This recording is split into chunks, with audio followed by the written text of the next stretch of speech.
I want to show you how quick it is to get a 3D printing quote on Xometry.com. Let's start by clicking Get a Quote. From here, I can drag and drop, browse, or look at my recent uploads to find my project.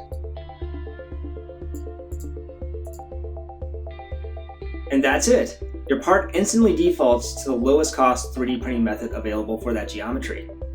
You can change quantities on the fly, even take a look at standard or expedite lead times. If you want to change your material, you could go into the modified part modal, take a look at our different processes and material selections to apply them on the fly.